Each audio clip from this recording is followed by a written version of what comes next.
Merci beaucoup, monsieur le député. Cher Nicolas, je sais à quel point ce sujet vous tient à cœur et je connais votre engagement sur ce sujet. Ce sont deux journées pour moi importantes, aujourd'hui et demain, puisque nous tenons à Nice, à partir de cet après-midi, la première ministérielle de l'Union européenne des ministres du logement. Ça fait 10 ans que ça ne s'était pas produit. Mettre le logement au cœur du programme de l'Union européenne, se dire que c'est un sujet fondamental pour les Français, pour les citoyens européens, et que ça doit donc être porté politiquement dans les instances de l'Union européenne, c'est très important. Et ça fait suite à une réunion spécifique de ministres également sur la lutte contre le sans-abrisme qui a eu lieu la semaine dernière à Issy-les-Moulineaux. Donc c'est un agenda chargé. Mais je tenais vraiment à être là, ce qui explique une participation au milieu du colloque qui n'est pas traditionnellement en ouverture ou en clôture, juste pour vous dire à la fois mon soutien, cher Nicolas, et puis l'importance du sujet et le dire à tous les acteurs. C'est un sujet sur lequel nous nous mobilisons tous et sur lequel nous avons encore beaucoup de travail. On se mobilise tous et à raison parce que la pension de famille fait partie des très belles solutions du plan logement d'abord. Elle répond aux souhaits, aux besoins des personnes isolées qui ont connu des parcours marqués par la grande exclusion et par la rue. Je pense que vous le savez tous et le petit film qu'on vient de voir, je trouve, en donne un bon exemple. Et j'ai eu la chance, grâce à mes fonctions de ministre du Logement, de rencontrer beaucoup de ces personnes et de visiter beaucoup de structures.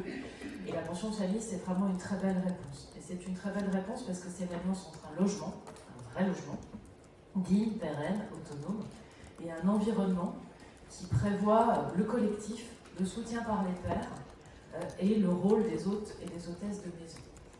Et je visitais il y a quelques jours à Lyon une structure innovante, une structure d'accueil et de logement grands marginaux, qui n'était pas une pension de famille, mais qui était un peu dans cet esprit.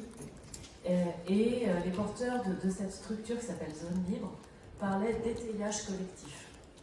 Et en fait, j'aime bien ces mots qui sont très, très construction. L'étayage, on voit, c'est vraiment l'idée du soutien matériel, mais c'est aussi le soutien tout court, et il est collectif, parce que c'est la relation de toutes les personnes qui habitent les unes avec les autres, et puis c'est la relation de ceux qui accompagnent au service de ceux qui habitent. Et donc j'ai trouvé que cette notion qui est le droit fil de ce qu'on essaye de faire avec les pensions de famille, c'était une jolie formule que je vous lire aujourd'hui. Donc c'est cette alliance en fait entre le logement et le soutien, cet étayage collectif, qui fait le cœur de la pension de famille et qui en fait un dispositif qui est performant et qui est très plébiscité par tous les acteurs quand il existe. Bruno Morel sourit, mais c'est la suite de discussions que nous avons eues ensemble. La pension de famille, c'est une offre de logement et pas d'hébergement. Et ça, c'est très important. Vous savez qu'on est en plan logement d'abord. On disait c'est l'accès au logement, pas l'accès à l'hébergement.